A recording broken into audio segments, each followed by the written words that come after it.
Um, þá komið að prófstærðum og höfnun núlltilgátu. Munið því ég var að tala þetta hlutlausa tilvik að þá vildi ég hafa einhverja lýsistærð sem hefði þekkta líkindadreifingu í þessu hlutlausa tilviki. Þessi lýsistærð sem hefur þekkta líkindadreifingu, það það sem við köllum prófstærð. Og það lýsistærð sem við getum notað til að hrekja núlltilgátu ef að gögnin okkar leyfa. Og hvernig hrekjum við núlltilgátuna? Munið við vorum að tala einhver ósennileg gildi.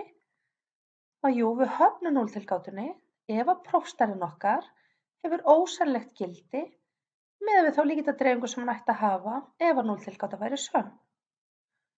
Það að segja prófstærð einhvers konar lýsistærð sem lýsir því hversu ósennileg núlltilgátan er.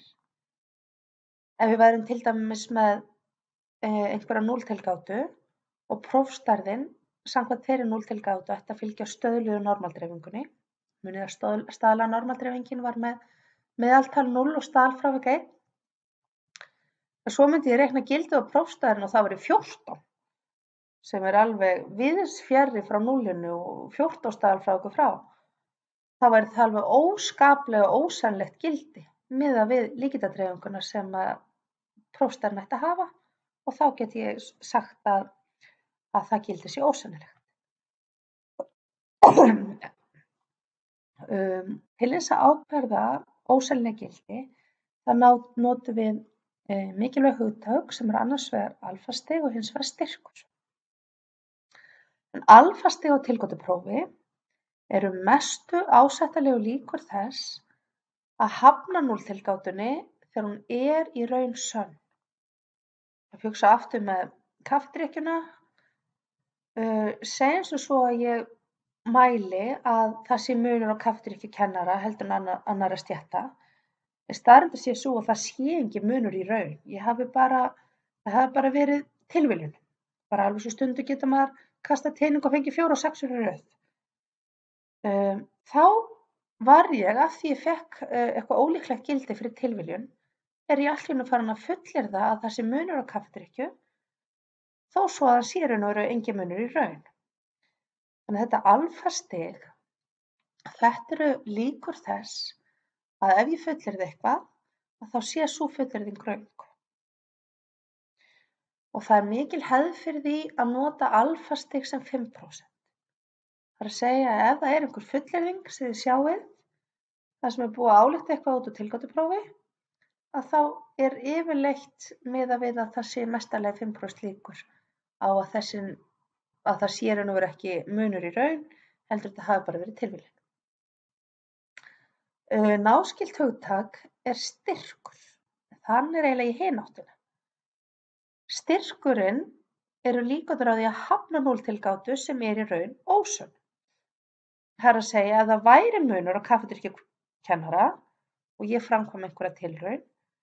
Hverjar líkurnar á því að ég fái nógu ósannlegt gildi til þess að geta hafnað núlltilgátunni?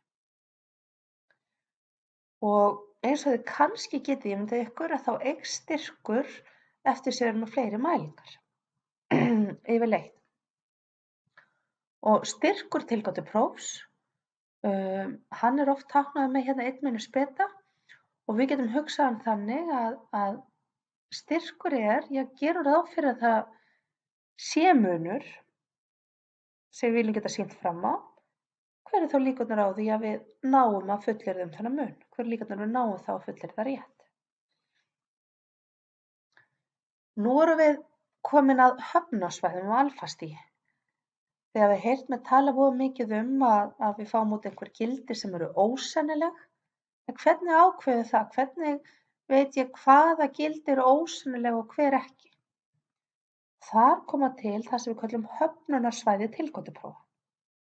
Á höfnunarsvæði tilgáttuprófa nákvæmlega þau bil eða þau gildi eða þau bil sem innihalda þau gildi á prófstærðum sem við höfnum núlltilgátunni fyrir.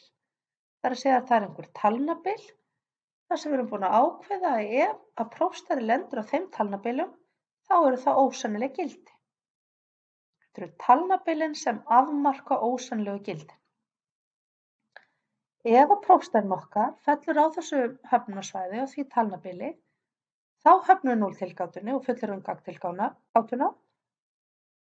En ef hún fellur ekki á þetta höfnunarsvæði, þá höfnum við ekki núlltilgátunni og drögum enga ályktun.